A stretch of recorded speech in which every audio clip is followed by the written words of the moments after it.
All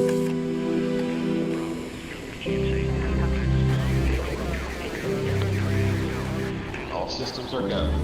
T-minus 60 seconds and counting. Today, whether it be for peace or war, we Westerners depend on wings.